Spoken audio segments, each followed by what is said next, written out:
Phone करने के लिए बोल रही थी सर और आ हमें गए आ क्लास गए। लेने के चक्कर में ध्यान ही नहीं रहा था। थैंक यू बोलने के लिए। Okay, thanks everyone. Good evening to all of you. As you know that recording had been started. पता है ना, अंग्रेजी कौन सा भगवान भरोसे है। ठीक, चलो। As you know that the we are facing a tough time, but as you know that the I will complete the syllabus anyhow, whatever circumstances I have to face. I don't know. Today I have to discuss one landmark judgment which have been prescribed in your syllabus. Name of the case is that Ramaraju versus Union of India. Whatever cases have been prescribed in your syllabus in the Money Laundering Act, this is the most wonderful case, although it has been decided by the High Court. जितने भी cases थे, चाहे राम जेठमलानी का case था, चाहे जो भी case था, उसमें बी विनोद का केस था, इन तीनों जजमेंट में राम राजू का, इन तीनों जजमेंट में सबसे अच्छा जजमेंट अगर कोई है तो रामा राजू का ही जजमेंट है। रामा राजू के जजमेंट में कोई भी ऐसा पॉइंट नहीं है जिसको डिस्कस नहीं किया गया हो। ये जजमेंट लेकिन ये है कि जो सिलेबस में दिया गया वो 30 पेजेस में दिया गया है, और जब ओरिजिनल जजमेंट पढ़ेंगे तो आपको कई पेजेस में पढ़ना पड़ जाएगा।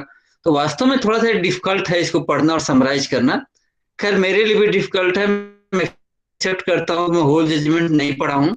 थोड़ा बहुत पढ़ करके आज पढ़ाने का प्रयास किया और कल भी इसको पढ़ाऊंगा, because one class is not sufficient to complete this wonderful case, because on this point several questions had already been asked in previous year question paper. See the nature of the previous year question paper. If you see the previous year question paper, 15, 16, 17, 18, I hope 19 से नहीं आया हुआ, 19 नहीं आया, it means 2020 this question is mandatory. If you are going to appear in this semester in WCC, one question from this particular case is mandatory. Generally, what happened in the question paper, 30 marks will be asked from each topics. That will be pattern.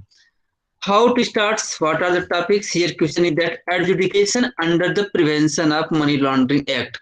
It means question number 8 says that write short note on any two of the following topics. Among them, one topic is that adjudication under the Prevention of Money Laundering Act. Now I will discuss adjudications not only in the whole detail but in the brief, so that you can read yourself. There will be no any problem. My point is that first point we have to discuss adjudications. Second point is that explain second in 16 explain in detail the law relating to attachment of property involved in the money laundering under the Prevention of Money Laundering Act.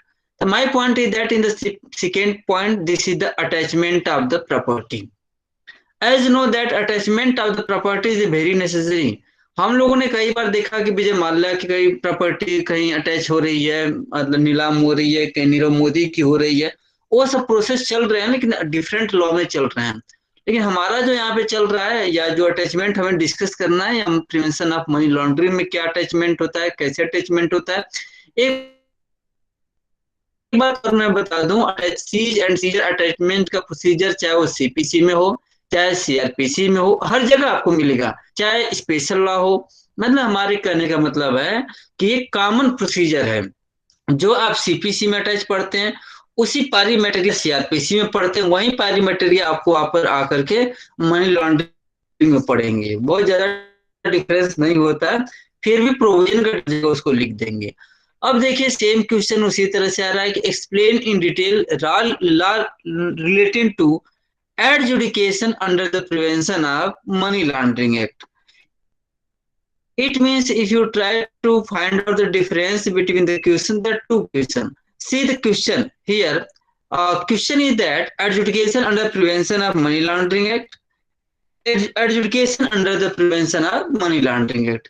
Here you have to write the short note. Here you have to write this is the one part of the question. But both the nature of the both the question is the same. There is no any problem. Next question is that explain in detail the procedure of adjudication by the adjudicating authorities under the section 8 of the Act. Again, you have to discuss adjudication, but here specific section has been mentioned, and here specific section has not been mentioned. Although here there is no specific section, but main section is section 5 and 8. यहाँ पे section तो भले ही mention नहीं किया गया है, लेकिन main section जो हम लोग को डिस्कस करना होता है जब अटैचमेंट की बात आती है, एडजुडिकेशन की बात आती है, तो हमारे लिए 5, 6, 7 ही इम्पोर्टेंट होते हैं। तो इस चीज को हम वो करेंगे, पढ़ाएंगे भी आपको, और उसी पढ़ाने के लिए देखिए हमने प्लान बना रखा है, आज उसी सेक्शन को डिस्कस भी करना है।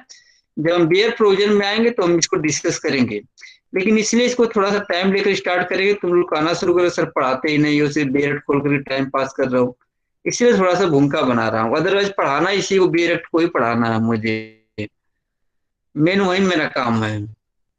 तो यहाँ पर हम इसको जब आगे की तरफ बढ़ेंगे तो क्वेश्चन हमें सेम क्वेश्चन आ गया, अब आगे भी क्वेश्चन है, special courts and there powers under chapter this particular. ये क्वेश्चन हमें जल्दी जल्दी में गलती से मैं यहाँ पे वो कर दिया हूँ, एक क्वेश्चन आज मुझे डिस्कस नहीं करना है, और ये केस ये बी रामलिंगा राजू के केस से रिलेटेड भी नहीं है, होता है ना थोड़ा सा जल्दीबाजी में गलतियां हो जाती हैं।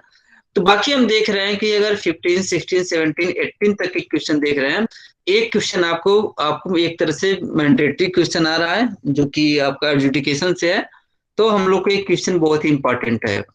अब इस क्वेश्चन के बारे में थोड़ा सा समरी में बता देते हैं, इसके बाद हम लोग स्टार्ट करेंगे। I hope that everyone is getting no problem in Hindi language. If you face any problem let me know. Come to the hear the summary of this case. अभी लिखना है शुरू किया था। As you know that Satyam computer scam, this is the very well-known scam in this world, and as you know that here the journey starts from the year. What January 2009. This is the starting point of this part. When there was a person who was the director of the company and who क्या नाम था इनका, Shri B Ramalinga Raju. गाना है ना कि वो राजू प्यार न करियो दिल तो टूट जाता है, तो वो वाला राजू नहीं है, हो सके वही राजू है, इसका भी दिल टूटा हो, ये तो मैं नहीं जानता हूँ। इसका वास्तव में ऐसा कुछ हुआ समथिंग। इसने एक दिन क्या हुआ कि बहुत बड़ी कंपनी चल रहा था, उस कंपनी का नाम था Satyam computer something computer service limited था।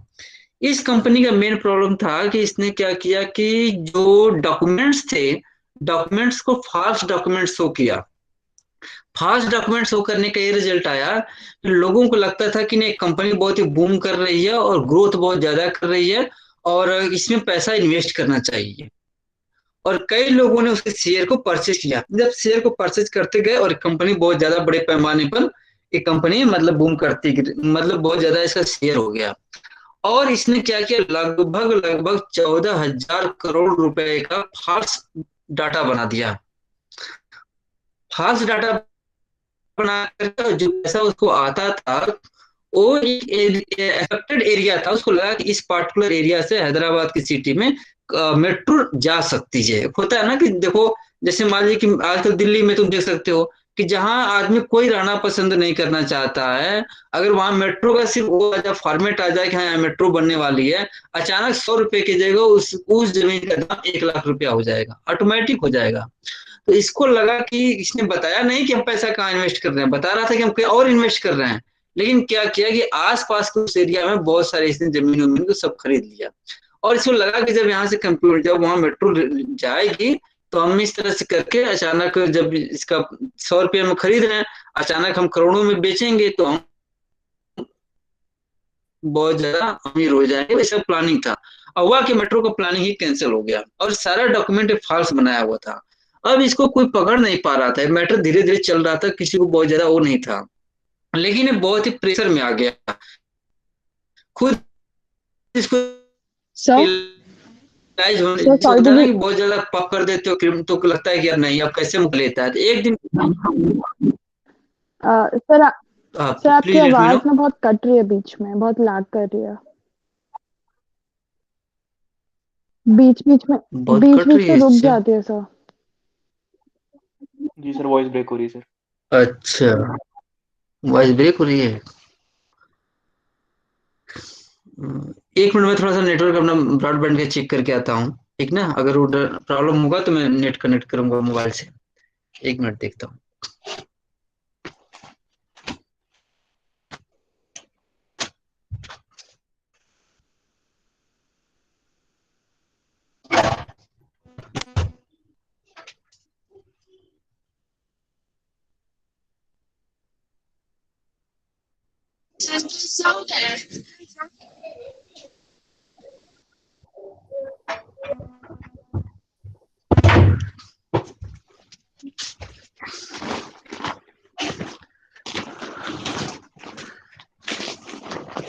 पार्थ वहां पे तो ठीक दिखा रहा है, हो सकता है नेटवर्क कुछ पुअर आ रहा हो। आ रही ऐसा है सर करते हैं कि आवाज। एक, आ रही है। हाँ, आ रही है, नहीं कोई ब्रेक दिक्कत होता है तो मजा नहीं आता है। अच्छा चलो मैं ट्राई करता हूँ, सब अगर फिर ब्रेक से नहीं हो अगर रहा, अब ठीक ब्रेक है। करेगा तो बताना। अब ठीक है सर। क्या ठीक है अखिलेश? चलो मैं कंटिन्यू करता हूँ, अगर प्रॉब्लम होगा तो इन्फॉर्म करना, ठीक ना शिवानी? देखता हूँ, ट्राई करता हूँ एक बार ट्राई करके। जी सर। शिवानी आवाज आ रही है ना? हाँ सर आवाज तो आ रही है लेकिन ना चलो सिर्फ बीच ट्राई बीच में ना करते हैं रुक एक बार। जाती है।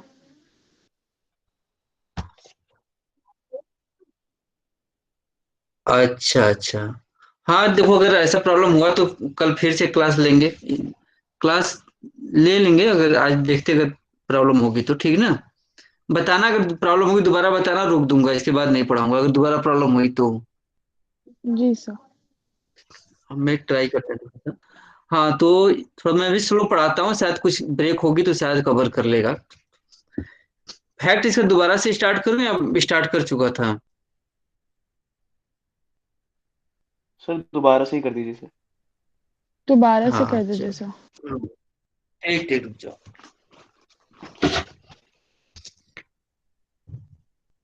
हम लोग के यहाँ केस क्वेश्चन कंप्लीट हो गया है, इसमें आप समझ गए होंगे, इसमें कुछ कुछ है नहीं।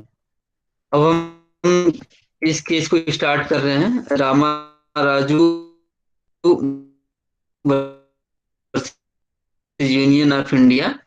और इस केस को हम सत्यम कंप्यूटर, और इस केस का जिस्ट क्या है कि इसमें किस चीज को डिस्कस किया गया है। तो मेनली इसमें डिस्कस किया गया है कि in this case attachment of property and its adjudications are involved, ठीक ना, इस समरी टाइप में है। और there are two types of attachment, इसको हम डिस्कस करेंगे थोड़ा सा। फैक्ट्स पर आते जब हैं, फैक्ट्स पर यह है कि दो बंधु रहते हैं, एक बी रामालिंगा राजू है, एक समथिंग राजू करके है, दोनों भाई एक प्लान बनाते हैं। वो एक कंप्यूटर सत्यम कंप्यूटर सर्विस लिमिटेड नाम से कंपनी चलाते हैं। एक कंपनी का नाम है उनका सत्यम कंप्यूटर सर्विस लिमिटेड। अब इस कंपनी में वो डॉक्यूमेंट्स फॉल्स दिखाते हैं, और जैसे उनमें दिखाते हैं कि ये कंपनी बहुत ज्यादा बूम कर रही है, इसका फ्यूचर में बहुत ज्यादा मार्केट है, अगर आप खरीदेंगे तो कल को जाकर के 1,000 रुपए में शेयर बनेगा, आपको बहुत ज्यादा फायदा होगा। कई लोग ऐसे शेयर खरीदते हैं। अब हुआ क्या कि लोगों को लगा कि वास्तव में इस कंपनी का फ्यूचर बहुत ज्यादा है, और कई लोगों ने इस कंपनी में अपना शेयर खरीद लिया। शेयर खरीदने की वजह से कंपनी के पास बहुत सारा पैसा आ भी गया। लेकिन कंपनी जितना शो कर रही थी, जैसे शो कर रही थी कि हमारे पास एक मतलब कि 100 करोड़ की संपत्ति है, एक्चुअल में संपत्ति कितनी थी? 10 करोड़ की ही थी। तो बाकी लोग भी सोचते थे कि हाँ 100 करोड़ की कंपनी है तो बड़ी कंपनी है, इसमें नुकसान नहीं होगा। तो बाकी लोग भी इसमें 50 करोड़ इन्वेस्ट कर दिए। तो टोटल कंपनी में कितना हो गया? टोटल कंपनी के पास हो गया 60 करोड़, लेकिन शो कितना कर रहा है वो? 150 करोड़ कर रहा है। इस तरह से डॉक्यूमेंट फॉल्स शो किया। अब जो पैसा आया, उस पैसे को जब आप गूगल सर्च करेंगे, सत्यम स्कैम के नाम से सर्च करेंगे, गूगल पे डालेंगे, तो इस स्कैम के बारे में पूरा डिटेल में आ जाएगा। अब इस कंपनी के जो डायरेक्टर थे, जो रामलिंगा राजू, उन्होंने क्या किया, जो पैसा आया था शेयर मार्केट से, उन्होंने हैदराबाद के एरिया में एक प्लान सोचा कि यहाँ से मेट्रो जाएगी। अब दिल्ली में भी देखते हैं कि दिल्ली में जहाँ मेट्रो नहीं जाती है, वहां के जमीन के रेट में और जहां मेट्रो जाती है वहां की जमीन के रेट में या उसके किराए में जमीन आसमान का अंतर आ जाता है। तो बड़े बड़े जो इंडस्ट्रियलिस्ट होते हैं वो करते क्या है, वो कई बार वो करते क्या है कि सरकार से जो डिपार्टमेंट होते हैं उनको घूस देते हैं, करप्शन दे देते हैं, और वो पहले से ही इंफॉर्मेशन ड्रॉ कर लेते हैं कि ये जो हाईवे जा रहा है वो कहाँ जाएगा, किस वे से मतलब निकलेगा।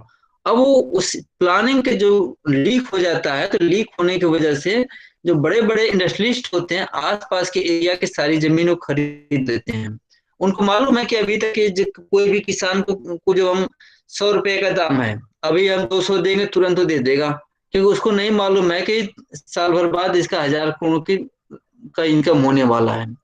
अब इसी को सोच करके उसने सोचा कि मेट्रो एरिया इस एरिया से मेट्रो जो है मेट्रो प्लान इस एरिया से जाएगी।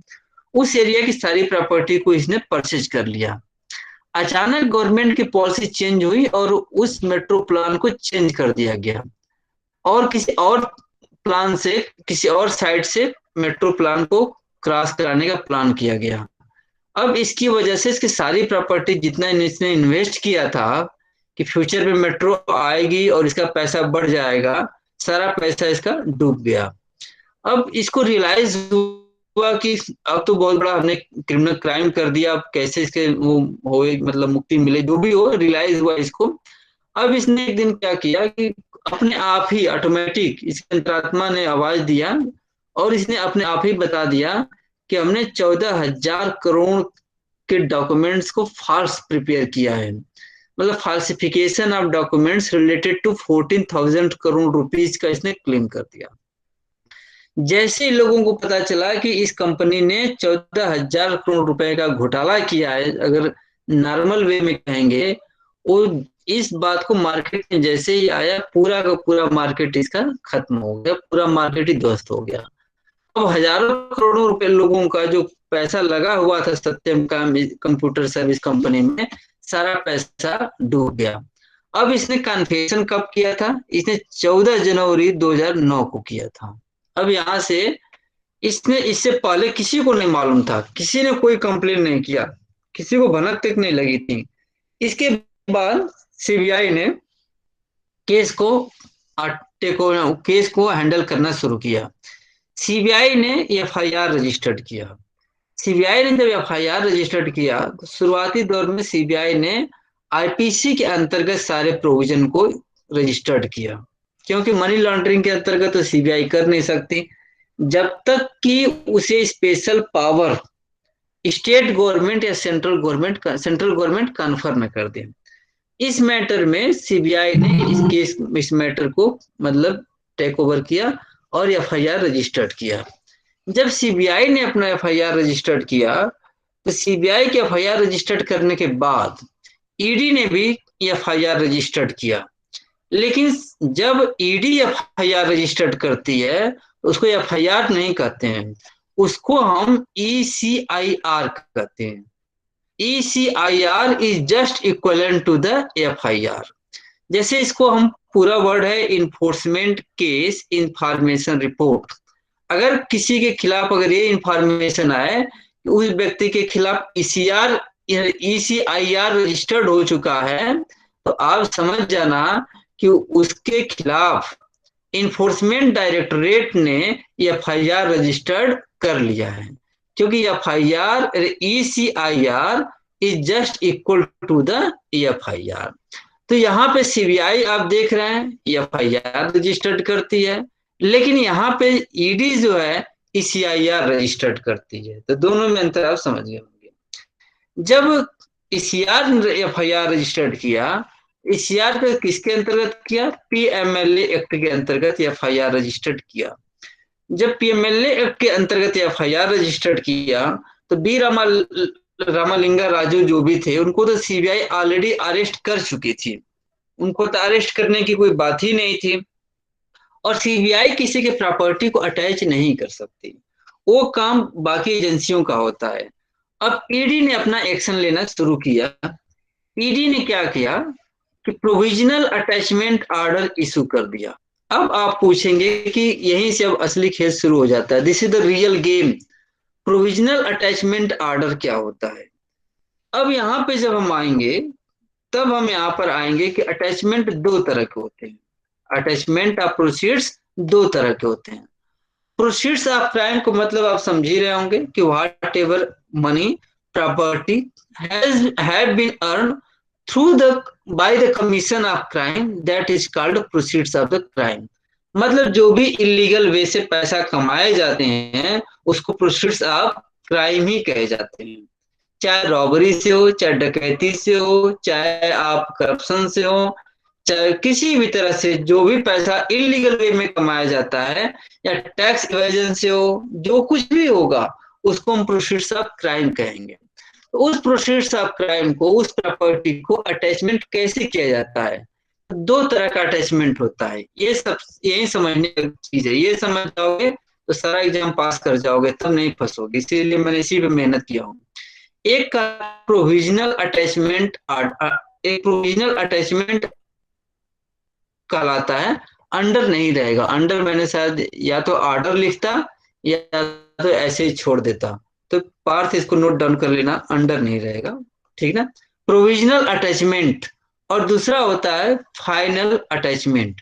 प्रोविजनल अटैचमेंट और फाइनल अटैचमेंट में क्या होता है? जैसे कि इसमें क्या होगा, प्रोविजनल अटैचमेंट जैसे हम लोग कई बार नहीं देखते हैं कि प्रोविजनल डिग्री है, फाइनल अभी आने वाली बाकी है, होता है ना, प्रोविजनल और फाइनल अटैचमेंट की डिग्री होती है। तो इसमें हम थोड़ा सा बताएंगे। तो अटैचमेंट किस तरह का होता है? प्रोविजनल अटैचमेंट होता है और फाइनल अटैचमेंट होता है। प्रोविजनल अटैचमेंट इसलिए किया जाता है, ये स्पीडियर होता है और ये जो इन्वेस्टिगेटिंग एजेंसी होती है उसके हाथ में पावर होता है प्रोविजनल अटैचमेंट। प्रोविजनल अटैचमेंट को कंफर्म कौन करता है? तो एडजुडिकेटिंग अथॉरिटी ही कंफर्म करती है। और जब उसको कंफर्म कर दिया जाता है तो वो कहलाता है कंफर्मेशन ऑफ प्रोविजनल अटैचमेंट। फिर वो जाकर के जब कोर्ट डिसाइड करती है तो वो फाइनल अटैचमेंट कहलाता है। तीन वर्ड आपको यहाँ पे सीखना होगा। एक है आपका provisional attachment, confirmation of provisional attachment और तीसरा है फाइनल अटैचमेंट। तीनों में अंतर क्या है? प्रोविजनल अटैचमेंट हमेशा डायरेक्टर करता है या डिप्टी डायरेक्टर। डायरेक्टर या डिप्टी डायरेक्टर का मतलब जैसे कि डायरेक्टर ऑफ ईडी हो गया, डिप्टी डायरेक्टर ऑफ ईडी हो गया, या डायरेक्टर मतलब किसी और व्यक्ति को अथराइज कर दे। ये सारे व्यक्ति क्या करते हैं? प्रोविजनल अटैचमेंट करते हैं। अब प्रोविजनल अटैचमेंट भाई कभी कभी पॉलिटिकल भी हो सकता है, कई रीजन भी हो सकते हैं। तो प्रोविजनल अटैचमेंट करने के बाद उस अटैचमेंट को आपको एडजुडिकेटिंग अथॉरिटी के पास भेजना पड़ता है। एडजुडिकेटिंग अथॉरिटी में व्यक्ति कौन अपॉइंट होता है, उसका क्वालिफिकेशन क्या होता है, ये सारी बातें हम सेक्शन 6 में बताएंगे। लेकिन आप इतना जान जाइए कि adjudicating authority quasi judicial body है, ये जुडिशियल बॉडी नहीं है। कौन सी बॉडी है? क्वासी जुडिशियल बॉडी है। एक ऐसी बॉडी है जो जुडिशियल फंक्शन का काम करती है लेकिन एक्चुअल में जुडिशियल बॉडी है नहीं, उसको क्वासी जुडिशियल बॉडी कहते हैं। यहाँ पर जो बॉडी है ये इन्वेस्टिगेटिंग बॉडी है। जैसे मान लीजिए फॉर एग्जांपल ईडी है, यहाँ पर हम जो बात करेंगे क्वासी जुडिशियल बॉडी है, sir Q quasi judicial body है। यहाँ पे जो बात हम करेंगे स्पेशल कोर्ट की बात करेंगे, ये आपकी जुडिशियल बॉडी है। तो तीनों में अंतर आपको समझना पड़ेगा। Provisional attachment, confirmation of provisional attachment, A final attachment. अब प्रोविजनल कब होता है, कंफर्मेशन कब होता है, फाइनल कब होता है, इसी सब चीजों को हमें पढ़ाना है। इसमें क्या है कि इस केस में ईडी ने क्या किया कि प्रोविजनल अटैचमेंट इशू कर दिया। प्रोविजनल अटैचमेंट के पहला कंडीशन ये बनता है कि कब आप अटैच कर सकते हैं, कब ईडी किसी की प्रॉपर्टी को अटैच कर सकती है। मान लीजिए कि रिया चक्रवर्ती के केस में ही अगर ईडी को प्रॉपर्टी अटैच करना होता, अगर ये ईडी ब्लेम लगा देती कि रिया चक्रवर्ती ने 15 करोड़ रुपया सुशांत सिंह राजपूत के अकाउंट से निकाल करके वो मिसयूज की है, उस प्रॉपर्टी को हम कैसे रिकवर करें। तो अब जब उसका घर अटैच होता रिया चक्रवर्ती का, तो कहाँ से शुरुआत होती? प्रोविजनल अटैचमेंट की शुरुआत होती। तो कौन अटैच करता? तो सबसे पहले ईडी का जो डायरेक्टर होता वो अटैच करता। अटैच करने के बाद क्या करता हो? अटैच करने के बाद मैक्सिमम 180 दिन तक अपने पास आप रख सकते हैं। मैक्सिमम कितने दिन तक रख सकते हैं? 180 डेज तक ही रख सकते हैं। यही मुझे पढ़ाना है, यही बीएड में पढ़ाऊंगा, लेकिन अभी लेमैन की भाषा में समझ जाओ, कंफ्यूजन नहीं होगा। पहले ये 150 डेज था, अब जाकर के 180 डेज हो गया है। ये कितने दिन तक अपने पास रख सकती है? यह बॉडी अपने पास 180 दिन तक रख सकती है। लेकिन इसी बीच आपको प्रॉपर्टी, उसके इनवॉइस, जो कुछ भी है, आपको एडजुडिकेटिंग बॉडी को भेजना पड़ेगा। एडजुडिकेटिंग बॉडी में होते कौन है? 3 मेंबर होते हैं। उसके चेयरपर्सन को लॉ का क्वालिफिकेशन होना चाहिए। At least he must be qualified to be district जज। इतना क्वालिफिकेशन होना चाहिए कि डिस्ट्रिक्ट जज जैसा उसका क्वालिफिकेशन उसका बनता हो। इसको अब ये बॉडी क्या करेगी? प्रोविजनल मतलब ईडी क्या करेगी? एडजुडिकेटिंग बॉडी को केस को रेफर कर देगी। एडजुडिकेटिंग बॉडी के पास जब आता है, एडजुडिकेटिंग बॉडी नोटिस देती है। क्या करती है? नोटिस देती है। नोटिस देगी, कहेगी कि भाई आपकी प्रॉपर्टी अटैच हुई है, आप आकर के अपना जस्टिफिकेशन दीजिए, यह प्रॉपर्टी गलत तरीके से अटैच हुई है कि सही तरीके से अटैच हुई। लेकिन इस नोटिस को देने में कम से कम 30 दिन का टाइम देना होगा, 30 डेज का टाइम देना होगा। 30 डेज का इसलिए टाइम देना होगा ताकि वो अपने लॉयर से कंसल्ट कर ले, अपना नोटिस तैयार कर ले, बाकी जो भी अपना डाटा तैयार करना है कि हमने प्रॉपर्टी कहाँ से आई, कैसी आई, कैसे रिकवर हुई, सारा डाटा अपने सोर्स बताना पड़ेगा ना भाई कि हमारे इलीगल प्रॉपर्टी नहीं है। और सोर्स इकट्ठा करने में टाइम लगेगा, तो मिनिमम 30 दिन का टाइम देना ही देना है। आप देख रहे हैं कि 180 दिन तक मैक्सिमम रख सकते हैं, लेकिन 180 दिन के भीतर ही आपको ए को भेजना है, डबल ए को, एडजुडिकेटिंग अथॉरिटी को, और एडजुडिकेटिंग अथॉरिटी 30 दिन का टाइम देगी मिनिमम। इसके बाद हियरिंग करेगी। हियरिंग के 2 रिजल्ट आएंगे। अगर एडजुडिकेटिंग बॉडी को लगा रिया चक्रवर्ती की जो प्रॉपर्टी अटैच हुई है, फॉर एग्जाम्पल ईडी द्वारा वो गलत तरीके से अटैच हुई है, तो यहाँ पे ईडी को डांट फटकार लगा करके प्रॉपर्टी वापस करा देगा कि नहीं, रिया चक्रवर्ती की प्रॉपर्टी वापस करो। फॉर एग्जाम्पल रिया चक्रवर्ती की बात को सुनने के बाद भी मतलब एडजुडिकेटिंग अथॉरिटी को लगा कि नहीं, हाँ इसमें मैटर कुछ इन्वॉल्व है, समथिंग इन्वॉल्व है, प्रिमा फेसाई केस बनता है, प्रिमा फेसाई केस इसमें बनता है, तो अब उसको प्रोविजनल अटैचमेंट को कंफर्म कर देगा। कंफर्म करने का ये रिजल्ट आएगा कि जब तक judicial body, special court, high court, supreme court, जहां तक आदमी जाए वहां तक, जब तक कि फाइनल डिसीजन न हो जाए तब तक प्रॉपर्टी के साथ कोई कुछ भी नहीं कर सकता। एक कंफर्मेशन कहलाता है। लेकिन अगर इसी को लेकर के अगर कोर्ट अगर फाइनल अटैच, अगर special court final last judgement आ जाए जुडिशियल बॉडी का, और वहां पे पाया जाता है कि नहीं, हाँ इसको तो सही अटैच किया गया था, तो फाइनल अटैचमेंट हो जाएगा। और जब फाइनल अटैचमेंट हो जाएगा तो सेक्शन 9 आ जाएगा। सेक्शन 9 कहता है कि फाइनल अटैचमेंट के केस में यह प्रॉपर्टी सेंट्रल गवर्नमेंट में वेस्ट कर जाएगी। इस तरह के जो प्रोविजन है, इसको डिस्कस करने के लिए हमें सेक्शन 5, 6, 7, 8, 9 को डिस्कस करना ही पड़ेगा। इन चारों सेक्शन को अगर हम डिस्कस नहीं करेंगे तो बी रामाराजू के केस को आप नहीं समझ सकते। तो आप चाहिए कि या तो मजबूरी हमारी है या जरूरत है, उन चारों सेक्शन को हमें डिस्कस करना ही पड़ेगा। और वहीं बेयर प्रोविजन तुम्हें कंपटीशन में लिखने की डिमांड भी है। ये देखो अभी आपके केस का नाम कहीं नहीं लिखा कि बी प्रोविजन बिना लिखे ही आप आंसर लिख देंगे। एटलीस्ट मैं तो उम्मीद नहीं करता, क्योंकि हम लोग बच्चों के पढ़े हुए हैं, हम तो पहले बेयर ढूंढते हैं, इसके बाद केस ढूंढते हैं। क्योंकि केस क्या है? केस एक वृक्ष का एक पत्ता है, लीफ है, और जो सेक्शन होते हैं, बेयर प्रोविजन होते हैं, वो उसके रूट होते हैं, वो जड़ होते हैं। तो दिल्ली यूनिवर्सिटी में बच्चा क्या करता है? एक एक पेड़ तोड़ने का प्रयास करता है। वो सोचता है नहीं कि अगर इसी पेड़ को हम जड़ से काट दें तो सारे पत्ते तो ऑटोमेटिक गिर जाएंगे। तो जो बच्चा अगर बिना सेक्शन समझे हुए अगर सोचता है कि हम केस को पढ़ करके हम बहुत बड़ा विद्वान बन जाएंगे या हमारी समझदारी डेवलप हो जाएगी, तो गलत बात है। केस का मतलब ये माना जाता है कि it is presumed that you are well known about the bare provisions, and we are going to discuss further. यह प्रिज्यूम कर लिया जाता है कि दिल्ली यूनिवर्सिटी का स्टूडेंट इतना टैलेंटेड है कि वो बेयर प्रोविजन को जानता ही जानता है। आज एक बच्चे का फोन आया हुआ था, अब उतना दुष्ट तो हम नहीं कहेंगे, उसका भी एडमिशन नहीं हुआ है, मतलब एडमिशन इस बार होने वाला है उसका, और वो कह रहे कि आप हमें आईपीसी पढ़ा दो। हमने कहा कि नहीं, हम आईपीसी नहीं किसी को पढ़ाते हैं। हमने पूछा कि एडमिशन हो गया, कहे कि नहीं हमारा एडमिशन हुआ नहीं, नहीं हो जाएगा। हमने कहा नहीं तुम क्लास में आकर पढ़ लेना। कि नहीं सर आप हमें पढ़ा दीजिए, अभी पढ़ा दीजिए, हम उसमें रिवाइज करेंगे। तो हमने कहा कि नहीं हम अकेले बच्चों को नहीं पढ़ाते हैं। तो लेकिन नहीं नहीं सर हम लोग 2 लोग हैं, 2 लोग को पढ़ा दीजिए। तो भाई ऑटोमेटिक गुस्सा तो आना ही चाहिए।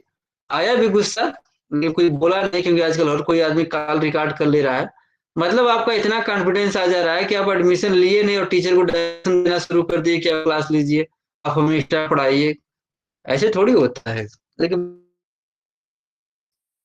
हमने कहा जाने दो, छोड़ो, बच्ची होगी, आओगे तब पता चलेगा कि नहीं क्लास कैसे चलता है। इन दिस केस तो यहाँ पर यह है कि अटैचमेंट ऑफ प्रॉपर्टी, तो इस मैटर को हमें डिस्कस करना होगा, इसी को हम डिस्कस करेंगे, ठीक ना।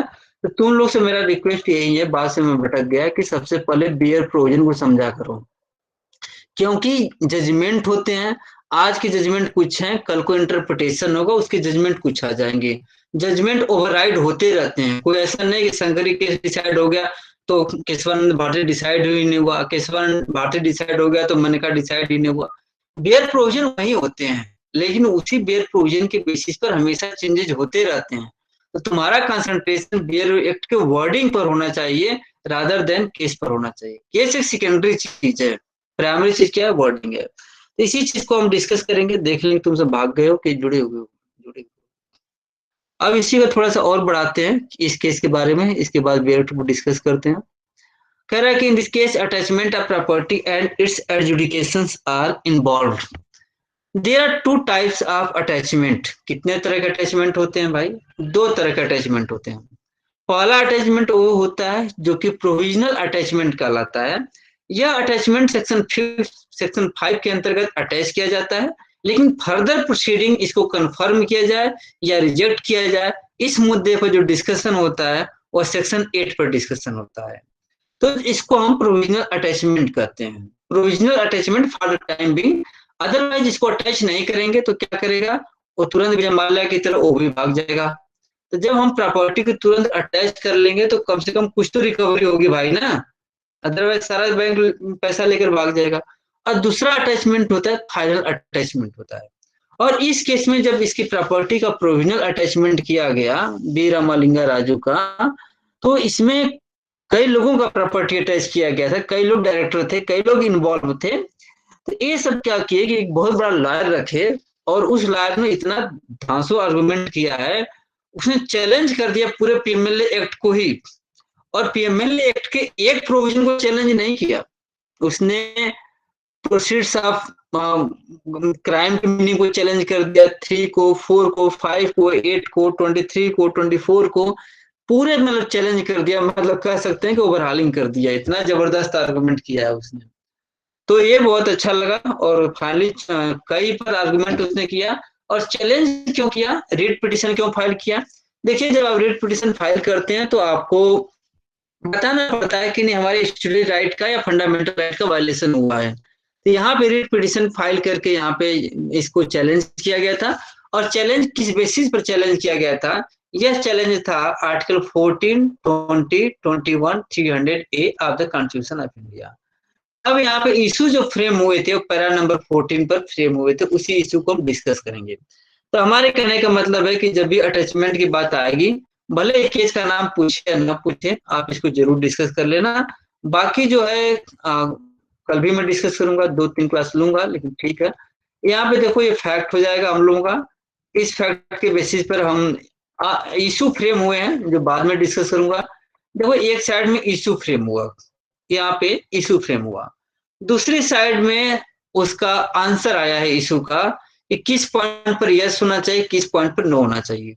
देखो हम इसलिए आर्गुमेंट नहीं लिखे कि अगर मैं आर्गुमेंट लिखना शुरू कर देता या पढ़ाना शुरू कर दूं तो 4-5 दिन एक ही केस पर लग जाएगा और हमारे पास टाइम बचा भी नहीं है। तो जब हम कल स्टार्ट करेंगे तो इन्हीं जो 7 या 6 इशू हैं, एक तरफ इशू है, दूसरी तरफ उसका आंसर है। इस पॉइंट को हम लोग कल डिस्कस करेंगे, ये आज का पॉइंट नहीं है, ठीक ना। ये जो भी है इशू आंसर जो भी निकल कर आएंगे डिस्कस करेंगे। एक पॉइंट पर आर्गुमेंट किया, फिर लगा कि बहुत लेंदी हो जाएगा, इसको डिस्कस करते, ठीक ना। तो ये हमारा कल का डिस्कशन है। आज के डिस्कशन में हम एंट्री करते हैं, आ जाइए यहाँ पे। चैप्टर 5 देखिए, बेयर प्रोविजन तो भले है हम आपके साथ पढ़ देंगे तो हम दोनों का कुछ नॉलेज बढ़ जाएगा और आपको पढ़ने में इंटरेस्ट आएगा, और कुछ नहीं है। हमें 3-4 सेक्शन पढ़ना है, 5, 6, 7, 8, 9, ये मतलब 5 सेक्शन हमें पढ़ना है। 5 सेक्शन पढ़ करके हमारी अंडरस्टैंडिंग पूरी तरह से क्लियर हो जाएगी। अब देखिए कह रहा है कि वेयर डायरेक्टर, कौन इसको पहला है कि हु कैन अटैच। पहला क्वेश्चन अगर आपसे पूछा जाए कि who can attach property under the PMLA Act, and as you know that property word has been defined under this particular act, and property here means whatever property, whether more whether the corporeal, incorporeal, movable, immovable, each and every type। जब हम property लिखें और property के आगे कोई adjective ना हो, जैसे movable property, immovable property, corporeal property, अगर कोई एडजेक्टिव ना हो तो प्रॉपर्टी का मतलब हर तरह की प्रॉपर्टी को ही हम मानेंगे। तो यहाँ पर हमारे यहाँ जो वर्ड यूज हुआ है अटैचमेंट ऑफ प्रॉपर्टी, देखिए वर्ड यूज हुआ है, कहाँ गया, हाँ attachment of property word use हुआ है, और प्रॉपर्टी के आगे कोई एडजेक्टिव नहीं है। जब एडजेक्टिव नहीं है इसका मतलब हुआ हर तरह की प्रॉपर्टी, चाहे वो मूवेबल हो, चाहे इमूवेबल, कर्पोरियल, इनकर्पोरियल, कुछ भी हो। तो हम इस चैप्टर 3 में डिस्कस करेंगे। आप देखेंगे सबसे पहले अटैचमेंट होता है, इसके बाद एडजुडिकेशन होता है, इसके बाद कॉन्फिस्केशन होता है। ये तीनों का अपना अपना एक टर्मिनोलॉजी है, तीनों का सब्सिक्वेंस है, इसी सब्सिक्वेंस में आपको फॉलो करना पड़ेगा। Who can attach the property under PMLA? The first point is that director. Who can attach the property? Director. Voice break नहीं हो रही पार्थ? नहीं सर। ठीक। अरे हम बोले यार वॉइस ब्रेक कर दिया तो फिर मतलब ही क्या रह जाता है।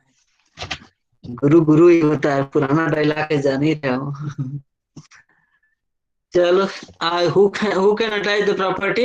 Here the director are not below the rank of director and deputy director authorized by the director. It means director can also authorize to another persons. Okay, that is the director and not below these two persons can attach the property. Okay, who can attach? Director and authorized by the director. Next question, in which circumstances they can attach. कौन सी ऐसी परिस्थितियां हैं जब attach कर लेंगे। ऐसा तो नहीं हम घर खरीद लिए और आप आए और हमारा घर अटैच करके चल दिए कि नहीं तुम करते क्या हो, ऐसा तो नहीं होगा। अब यहाँ पे कह रहा है कि उनके पास रीजन टू बिलीव होना चाहिए। कह रहा है कि इसके लिए क्या होना चाहिए, रीजन टू बिलीव होना चाहिए। अब रीजन टू बिलीव बहुत बड़ा इंपॉर्टेंट वर्ड होता है। इसमें सबसे बड़ी बात यह है कि इसके मिसयूज को रोकने के लिए सीधा सीधा कहा गया है कि आप रीजन टू बिलीव है आपको रिकॉर्ड करना पड़ेगा, और राइटिंग में। ये नहीं कि हाँ हमें लग रहा था मैंने कर दिया, नहीं, आप लिखना पड़ेगा ताकि आप पर कल पे कार्रवाई चल सके कि आप उद्धव ठाकरे के करने पे काम कर रहे थे या मोदी जी के करने पे काम कर रहे थे। इसलिए आपकी जिम्मेदारी बनती है, इसलिए सोच समझ कर रहिएगा। तो यही कह रहा है कि he has to reason to believe and that reason must be recorded in the writing. This is your responsibility on the basis of material in his possession. On the basis of material in his possession, उस व्यक्ति के position में जो कुछ भी है, अब उसके पोजीशन में है क्या, क्या आपके पास है, क्या रीजन है। देखिए, that any person is in possession of proceeds of the crime, is any person is in possession of proceeds of the crime। इस सेक्शन से अगर हम proceeds of the crime को हटा दें तो क्या इफेक्ट होगा। अगर हम proceeds of the crime को हटा करके अगर हम लिख दें कि any person who is in possession of property by earning with his legal source। अगर कोई व्यक्ति मान लीजिए कि मैं अपना घर खरीदा भाई हमने नौकरी कर रहा हूँ, सरकारी नौकरी है, सब कुछ डाटा अवेलेबल है, हमने लीगल वे में खरीदा, तो क्या उसको डायरेक्टर अटैच कर सकता है? नहीं अटैच कर सकता। इस केस का सबसे इंपॉर्टेंट वर्ड ये है कि प्रोसीड्स ऑफ द क्राइम होना चाहिए। अगर कोई संपत्ति प्रोसीड्स ऑफ क्राइम से नहीं ली गई है, मतलब लीगल पैसे से ली गई है, लीगल तरीके से खरीदी गई है, तो उस प्रॉपर्टी को आप अटैच नहीं कर सकते। तो मतलब अटैच करने के लिए पहला ग्राउंड होना चाहिए कि रीजन टू बिलीव होना चाहिए, और वह रीजन टू बिलीव आपका इस बेसिस पर है कि एक व्यक्ति किसी क्राइम करके, इलीगल तरीके से पैसा इकट्ठा करके किसी संपत्ति को खरीदा है या उसके पोजीशन में है। पहला बात। दूसरा क्या कर रहा है? एंड जब लग गया भाई, तो both conditions are mandatory, and he is trying to conceal, और उसको छिपाने का प्रयास करता है या ट्रांसफर करने का प्रयास करता है, in any manner resulting the frustrating the proceeding in this crime. कह रहा है कि दूसरी बात, इलीगल तरीके से खरीदा है और ऐसी संभावना लग रही है कि इस तरह की प्रॉपर्टी को सच प्रोसीड्स ऑफ द क्राइम, सच माना सच, जान रहे हो, अगर हम ऐसा नहीं करेंगे तो वह क्या करेगा? इस प्रॉपर्टी को किसी और को ट्रांसफर कर देगा या कंसील कर देगा, और जो ऑब्जेक्ट है इस लॉ का, मनी लॉन्ड्रिंग को रोकने का, वह फ्रस्ट्रेट हो जाएगा। तो उस फ्रस्ट्रेट को होने से रोकने के लिए आप प्रोविजनल प्रॉपर्टी को अटैच कर सकते हैं, फॉर टाइम बिंग के लिए अटैच कर सकते हैं, ठीक ना? अटैच करना जरूरी भी है। जैसे मान लीजिए कि हमें कंपनी पर डाउट हो गया कि मान लीजिए कि मुरारी की कंपनी अरबों रुपए की है और उसको लग रहा है कि ये डॉक्यूमेंट फॉल्स हैं, सीबीआई इंक्वायरी कर रही है, फॉल्स डॉक्यूमेंट लग रहा है, अगर हम एक्शन नहीं लिए तो कल को सारी प्रॉपर्टी वो बेच देगा, और जब प्रॉपर्टी बेच देगा और थर्ड पर्सन के हाथ में चली जाएगी और वहां पर वो इनोसेंट रहेगा, तो आपको भी मालूम है कि अगर कोई व्यक्ति प्रॉपर्टी को ट्रांसफर कर परचेज करता है और उसका कंसिडरेशन पे कर देता है और वह इनोसेंट है, उसके पोजीशन से आप उसको डिप्राइव नहीं कर सकते, ठीक ना? तो अगर हम ऐसा नहीं करेंगे तो क्या करेगा? सारी प्रॉपर्टी वो बेच देगा, तो फिर क्या होगा? कुछ हाथ में लगेगा ही नहीं, ठीक ना? तो इसलिए इस प्रॉपर्टी को प्रोविजनली अटैच करना जरूरी है। आप अटैच करेंगे, लेकिन मैक्सिमम कितना दिन होना चाहिए? कितने दिन तक के लिए अटैच कर सकते हैं? मैक्सिमम 180 डेज के लिए ही अटैच कर सकते हैं। और यह पहले कितना टाइम था? यह पहले 150 दिन का टाइम था। जब 2011 का टाइम था, जब ये केस डिसाइड हुआ था, तो उस समय 150 डेज ही था। तो आप मत कहना कि सर आप तो कल पढ़ा रहे थे बी एक्ट में कि 180 डेज और आज केसमेट में पढ़ा रहे हो तो 150 डेज। केसमेट में गलत लिखा है। नहीं, केसमेट भी गलत नहीं है और बेयर भी गलत नहीं है, क्योंकि जब केस डिसाइड हुआ था तब 150 दिन था, अब 180 दिन है। तो अब डिप्टी या दोनों जो भी हैं प्रोविजनली जो प्रॉपर्टी को अटैच किए हैं 180 दिन के भीतर। और सबसे बड़ी बात है कि आप अटैच कब करेंगे? तब करेंगे दो कंडीशन, मतलब कुछ सब्सटेंस होना चाहिए।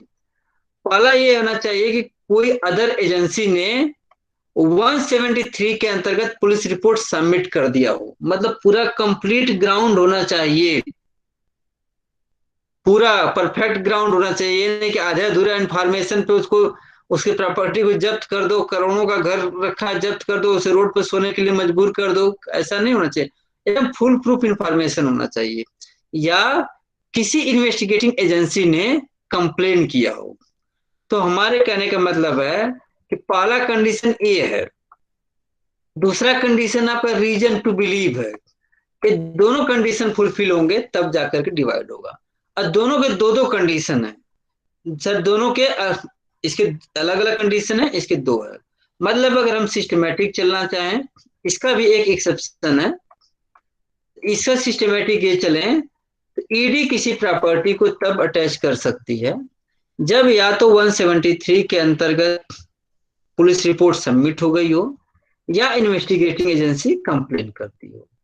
Suppose that police report submit हो गई हो, उसके बाद ईडी एक्शन में आती है और ईडी को रीजन टू बिलीव लगता है इस प्रॉपर्टी को अगर हम कब्जे में नहीं लेते हैं, जो प्रॉपर्टी प्रोसीड्स ऑफ क्राइम से अर्न की गई है, तो इसका ऑब्जेक्ट फ्रस्ट्रेट हो जाएगा, इसलिए मामले में वो अटैच कर सकती है। बाकी चीजें तुम लोग देख लेना, ठीक ना। फिर कह रहा है कि क्लास 2 जब आप अटैच कर लेंगे, आपका अगला कदम क्या होगा? अगला कदम आपका ये होगा कि आप इमीडिएटली क्या करेंगे, एडजुडिकेटिंग अथॉरिटी को डिटेल में फॉरवर्ड कर देंगे। क्या करेंगे, अटैच करने के बाद प्रॉपर सारा डिटेल एडजुडिकेटिंग अथॉरिटी को भेज देंगे। जैसे मान लीजिए कि बी रामालिंगा का राजू, देखिए बी रामालिंगा राजू के केस में ईडी ने एफआईआर रजिस्टर्ड किया, ईडी ने उस प्रॉपर्टी को अटैच किया, ईडी ने अटैच किया। और ये भी देखिए कि इसने अपना एक्शन कब लिया था, सीबीआई के बाद लिया था। उसमें कह रहा है ना कि या तो कोई investigating agency police report submit कर दी हो या कंप्लेन की हो। इसका भी एक्शन देखिए आईसीआर का सीबीआई के बाद ही है। फिर उसने जब अपना एफआईआर रजिस्टर्ड करती है, पहले प्रोविजनल अटैचमेंट करती है, फिर उसको क्या करती है, उसको उसकी कॉपी को एडजुडिकेटिंग बॉडी को सेंड करती है। यही काम इसमें भी हो रहा है। इस काम में भी देखिए क्लास 1 में आपका प्रॉपर्टी को अटैच किया जाता है, क्लास 2 में प्रॉपर्टी को सेंड किया जाता है एडजुडिकेटिंग अथॉरिटी को, कि एडजुडिकेटिंग अथॉरिटी इसको अपना कंसीडर करे कि हाँ इस पर क्या एक्शन लेना चाहिए, क्या एक्शन नहीं लेना चाहिए। और फिर कह रहा है कि डायरेक्टर या जो भी हो, ये आपके 30 दिन के भीतर ही आपको एडजुडिकेटिंग अथॉरिटी को मैटर को भेज देना है। अब एडजुडिकेटिंग अथॉरिटी का काम क्या है, अब यहां से शुरू होते हैं। अब क्लास 5 में दो बात हो गई, कौन अटैच कर सकता है। अब अटैच कर सकता है, अटैच करने का प्रोसीजर क्या होगा, तो कौन कर सकता है, डिप्टी या डायरेक्टर या अथराइज्ड बाय द डायरेक्टर। कब कर सकता है, जब या तो पुलिस रिपोर्ट के सबमिट हो चुकी हो 173 के अंतर्गत सीआरपीसी के, या इन्वेस्टिंग बॉडी ने कंप्लेन किया हो, पहला कंडीशन। दूसरा कंडीशन है उसके बाद ईडी को रीजन लगता हो कि अटैच करना जरूरी है, किसको, जो कि अलग तरीके से वर्ण किया है। अटैच हो गई, अटैच करने के बाद क्या करेगा, कितने दिन तक अटैच हो सकती है, 180 दिन तक। उसके बाद क्या होगा, 30 दिन के भीतर एडजुडिकेटिंग अथॉरिटी को रिपोर्ट भेज देंगे। अब मैटर आ गया एडजुडिकेटिंग अथॉरिटी के पास। अब एडजुडिकेटिंग अथॉरिटी क्या करेगी, यह बात हम चलेंगे 6, 7, 8 की तरफ चलेंगे। तो सबसे पहले हमें जानना पड़ेगा कि एडजुडिकेटिंग अथॉरिटी है क्या, क्योंकि इसमें भी आ जाता है तो बहुत ही ब्रीफ में है। इसमें कितने मेंबर होंगे, टोटल 3 मेंबर होंगे, एक चेयरपर्सन होंगे, 2 मेंबर होंगे। चेयरपर्सन कौन बन सकता है, चेयरपर्सन बनने के लिए वहां पे चेयरपर्सन का तो नहीं दिखा रहा क्या क्वालिफिकेशन है, लेकिन मेंबर का दिखा रहा है, ठीक ना। A person shall however not qualified to be member, member बनने के लिए मेंबर को चेयरपर्सन बनाएगा बाद में, आपस में जो भी सीनियर होता होगा। तो उसके लिए अगर लॉ फील्ड से अगर अपॉइंट हो रहा है तो मिनिमम क्वालिफिकेशन उसका डिस्ट्रिक्ट जज बनने की होनी चाहिए। मिनिमम क्वालिफिकेशन क्या होनी चाहिए, डिस्ट्रिक्ट जज बनना होना चाहिए। और दूसरा वो इंडियन लीगल सर्विस का जो भी हो पढ़ देना इसमें।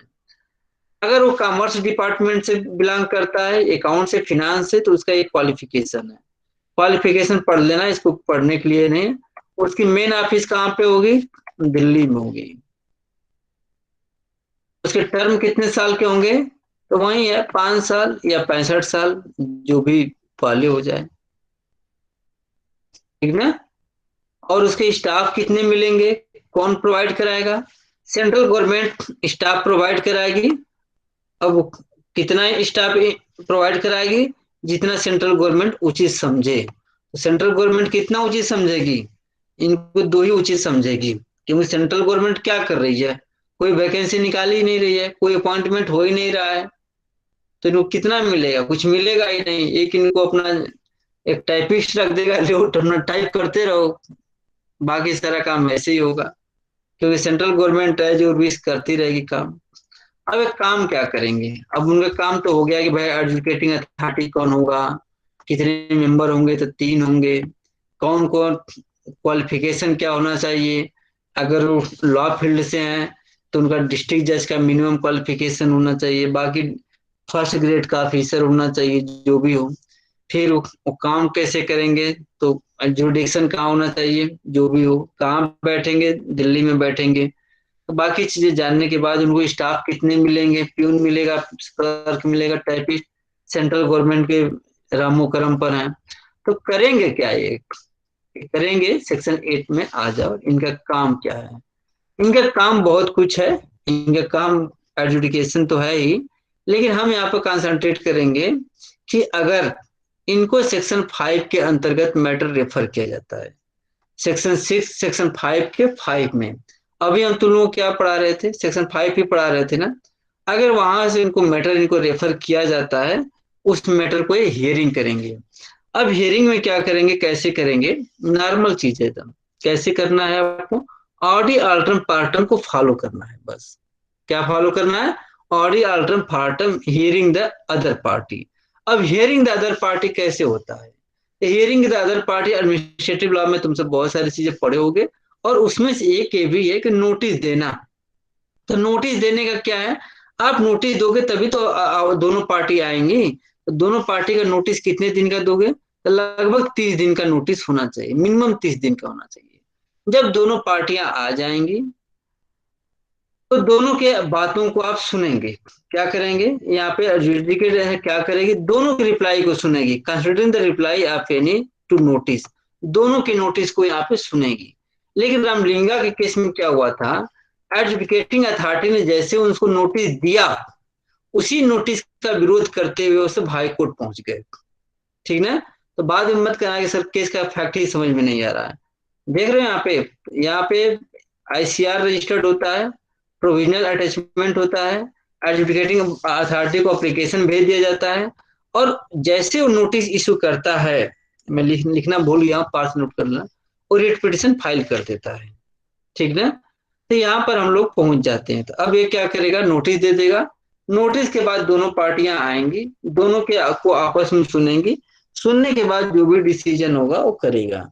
अगर लगेगा कि इसमें कोई सब्सटेंस नहीं है, तो प्रॉपर्टी को प्रोविजनल अटैचमेंट के लिए रिजेक्ट कर देगा, कहा कि नहीं इसको आप कंटिन्यू नहीं कर सकते, और 180 दिन के बाद ऑटोमेटिक प्रॉपर्टी रिटर्न हो जाएंगी।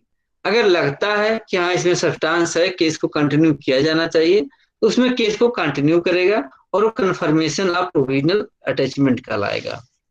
फाइनली क्या होगा, क्योंकि देखो इसमें भी तो कह रहे हैं डिस्ट्रिक्ट जज का क्वालिफिकेशन होना चाहिए, लेकिन डिस्ट्रिक्ट जज है कि नहीं वो मालूम नहीं है, इसीलिए यहाँ पे क्वासी जुडिशियल बॉडी में कह रहा हूँ। तो जो जुडिशियल बॉडी डिसाइड करेगी वो डिसीजन इसका फाइनल होगा। तो इस तरह से हम लोगों ने ब्रीफ में इसको पढ़ लेना यहाँ पे, ठीक ना, और कुछ नहीं है। अब हम लोग आ जाते हैं सेक्शन 9 क्या कहता है।